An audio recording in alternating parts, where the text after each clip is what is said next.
Hi friends.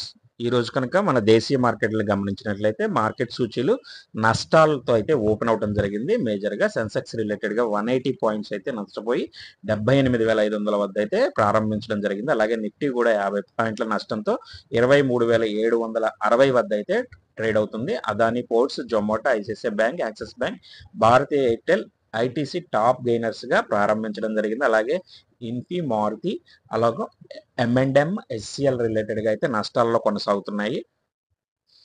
ఈరోజు session కనుక మనం గమనించినట్లయితే మేజర్గా అదానీ గ్రూప్ కంపెనీ షేర్లు బాగా లాభపడటం జరిగింది. గత వారంతో కూడా జోరును ప్రదర్శించినాయి. ఏదైతే గత వారం జోరును అయితే కొనసాగించినాయో దాన్ని అయితే మళ్ళీ స్థిరంగా కొనసాగించడం జరిగింది. సేమ్ యాజ్ ఇక్కడ మేజర్గా అదానీ విల్మార్ షేర్లని మినహాయిస్తే మిగతా షేర్లు అన్ని షేర్లు కూడా పుంజుకోవడం జరిగింది. అదానీ ఎంటర్ప్రైజెస్ వచ్చేసరికి 3.1%, అలాగే టోటల్ గ్యాస్ 2.5, అలాగే ఎనర్జీ రిలేటెడ్గా 1.8, ఏసీసీ యాక్ట్ రిలేటెడ్గా కూడా 1.2, Adani power, ports, Ambuja, NDTV, Sanghi, green energy షేర్లు 1% మేర అయితే ఇంక్రీజ్ అవడం కూడా జరిగింది. రేటింగ్ కంపెనీలు బయింగ్ కాల్స్ ఇస్తుండటం, వ్యాపార విస్తరణ, లాభదాయకత వంటి మదుపరులను ఆకర్షించడం ఇన్వెస్టర్లను బయింగ్ సైడ్ అయితే ఈ కంపెనీ రిలేటెడ్గా అయితే బయింగ్ సైడ్ మీద చూపించడం జరిగింది. దీనివలన కూడా అదాని రిలేటెడ్గా గ్రూప్ ఆఫ్ కంపెనీస్ మంచి లాభాల్లో అయితే ట్రేడ్ అవడం జరిగింది.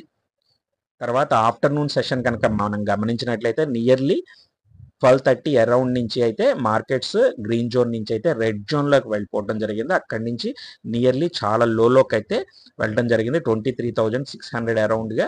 సో టుడేస్ లో వచ్చేసరికి 23,599.30, అలాగే హై వచ్చేసరికి 23,915 పాయింట్స్ అనమాట, హై అండ్ లో. సో క్లోజింగ్ వచ్చేసరికి 23,644 పాయింట్స్ అయితే క్లోజ్, 168 పాయింట్స్ నెగిటివ్లో క్లోజ్ అయింది. ఒకనొక దశలో సెన్సెక్స్ వచ్చేసరికి 850 పాయింట్స్ మేర అయితే నష్టంలో కొనసాగింది. అక్కడి నుంచి 464 పాయింట్స్ అయితే నష్టంలో అయితే క్లోజ్ అవడం జరిగింది.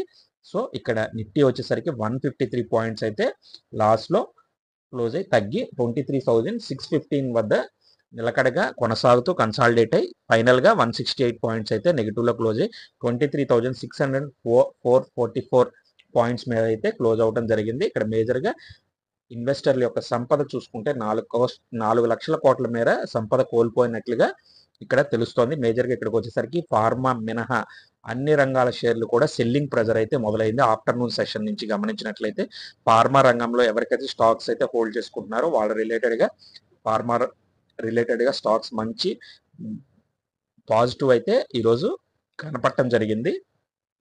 సో ఈరోజు సెషన్లో మండే ప్రారంభమైన సెషన్ ఫైనల్గా ఇక్కడ గమనించినట్లయితే మండే రోజు ఈరోజు ప్రారంభమైన సెషన్లో అయితే లాభాలతో ఆరంభించినా కూడా స్టాక్ మార్కెట్లు చివరికి నష్టాలతో ముగియటం జరిగింది. సెన్సెక్స్ వచ్చేసరికి 450 పాయింట్లు నష్టపోయి 78,248 దగ్గర క్లోజ్ అయింది. అలాగే నిఫ్టీ వచ్చేసరికి 23,644 పాయింట్ల దగ్గర క్లోజ్ అయ్యి 168 పాయింట్స్ అయితే నష్టపోవడం జరిగింది. అధిక వెయిటేజ్ రంగాలైన బ్యాంకు, ఫైనాన్స్, ఆటో, మెటల్ షేర్లపై ఎక్కువగా అమ్మకాల ఒత్తిడి అయితే నెలకొంటాం మేజర్గా ఈరోజు డ్రాప్ డౌన్కి అయితే కారణాలుగా చెప్పుకోవచ్చు. మేజర్గా IT, FMCG, health care indexes రాణించడం జరిగింది. ఫార్మా రిలేటెడ్గా మంచి పాజిటివ్నెస్ అయితే కనపడటం జరిగింది.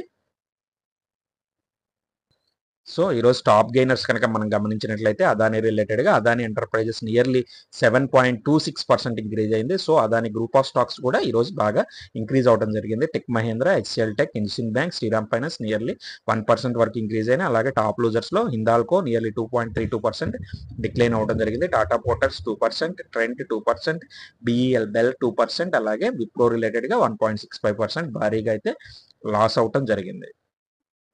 సో ఫ్రెండ్స్, వివరాల్లోకి వెళ్లే ముందు ఛానల్ని సబ్స్క్రైబ్ చేయండి, వీడియోని షేర్ చేయండి, లైక్ చేయండి. సెక్టోరియల్ ఇండిసెస్ గమనించినట్లయితే మనకి సెక్టోరియల్ వైజ్గా నిఫ్టీ బ్యాంక్ రిలేటెడ్గా 358 పాయింట్స్ అయితే నెగిటివ్గా లాస్ అవడం జరిగింది. ఆటో రిలేటెడ్గా 330 పాయింట్లు, అలాగే ఫైనాన్షియల్ సర్వీసెస్ 222 పాయింట్స్, అలాగే FMCG రిలేటెడ్గా positive 174, IT 250 points, media stocks 34, అలాగే మెటల్ రంగంలో 110 పాయింట్స్ అయితే నష్టపోవడం జరిగింది. ఫార్మా రిలేటెడ్గా అయితే 232 పాయింట్స్ అయితే గెయిన్ అవడం జరిగింది ఈరోజు. అలాగే రిమైనింగ్ కనుక గమనించినట్లయితే హెల్త్ కేర్, కన్జ్యూమర్ డ్యూరబుల్స్ రిలేటెడ్గా 100 points, mid and small health care రిలేటెడ్గా 740, అంటే ఇక్కడ మేజర్గా వచ్చి హెల్త్ కేర్ రిలేటెడ్గా, కన్జ్యూమర్ డ్యూరబుల్స్, ఫార్మా రిలేటెడ్గా మనం చెప్పుకోదగింది FMCG, ఐటీ రిలేటెడ్గా మాత్రమే పాజిటివ్ ఉంది. రిమైనింగ్ ఆల్ మెయిన్ స్టాక్స్ అన్ని కూడా నెగిటివ్లో అయితే క్లోజ్ అవటం జరిగింది సెక్టోరియల్ రిలేటెడ్గా.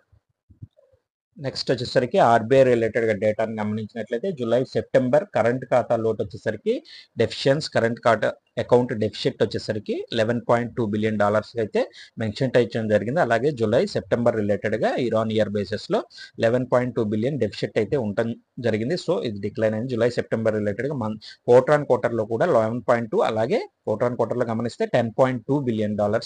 అదేవిధంగా April September current account deficit వచ్చేసరికి $21.4 బిలియన్, అలాగే $20.2 బిలియన్ ఆన్ ఇయర్ బేసిస్లో.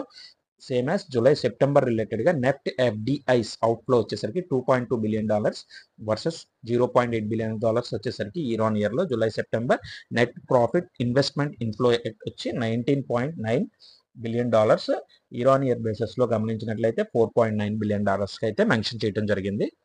నెక్స్ట్ వచ్చేసరికి సీగల్ ఇండియా రిలేటెడ్గా చెప్పుకుంటే సీగల్ ఇండియా నుండి భువనేశ్వర్ మెట్రో ఫేజ్ 1 యొక్క 302.82 కోట్ల విలువైన ప్రాజెక్ట్ని అయితే దక్కించుకున్నట్లు ఐఎల్&ఎఫ్ ఇంజనీరింగ్ బ్యాగ్స్ చెప్పింది. సో దీని రిలేటెడ్గా అయితే ఇన్ఫ్రాస్టాక్స్ రిలేటెడ్గా 5% అప్పర్ సర్క్యూట్లో కూడా రిసీవ్ అయినట్లుగా అయితే వీళ్ళు మెన్షన్ చేయడం జరిగింది.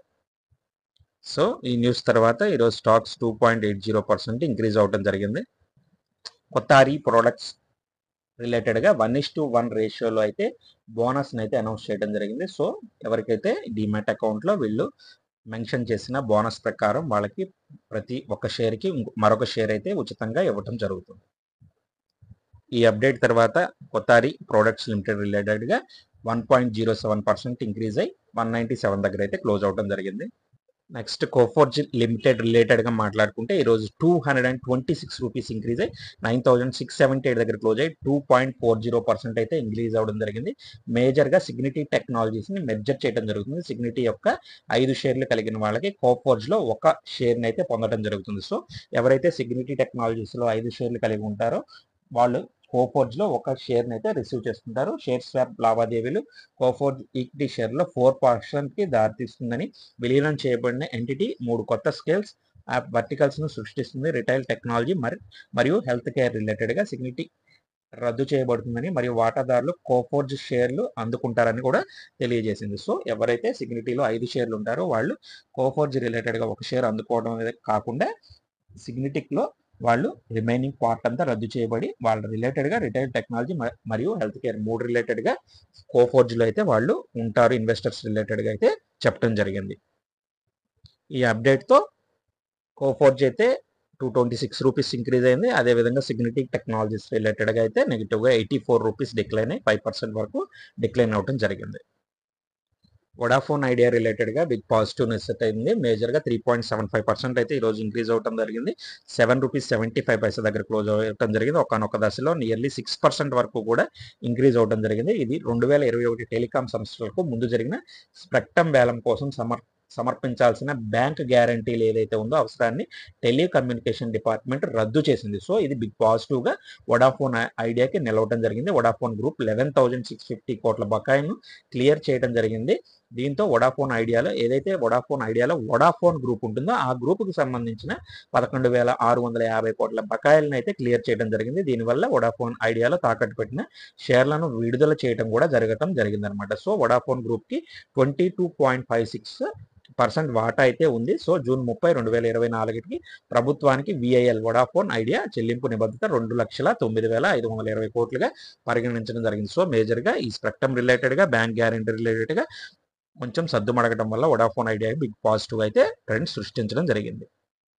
నెక్స్ట్ వచ్చేసరికి కేఈసి ఇంటర్నేషనల్స్ రిలేటెడ్గా కంపెనీ కేబుల్స్ వ్యాపారాన్ని యూనిట్కి 125 కోట్లకు అయితే విక్రయించడం తర్వాత కేఈసి ఇంటర్నేషనల్ షేర్లు అయితే ఇంక్రీజ్ అవ్వడం జరిగింది. నియర్లీ 5% వరకు వీళ్ళైతే అప్డేట్ అయితే ఇవ్వడం జరిగింది. దీంతో పాటుగా కేఈసి ఇంటర్నేషనల్ అలాగే ఆర్డర్ని అయితే విన్ అవ్వడం జరిగింది. 1,073 కోట్ల విలువైన ఆర్డర్ని విన్ అయినట్లుగా జరిగినట్లుగా ఫైలింగ్స్కి అయితే అప్డేట్ అయితే ఇవ్వడం జరిగింది. సో ఫ్రెండ్స్ ఈ వివరాలు మీకు ఉపయోగపడినట్లయితే ఛానల్ని సబ్స్క్రైబ్ చేయండి, వీడియోని షేర్ చేయండి, లైక్ చేయండి. Thank you friends.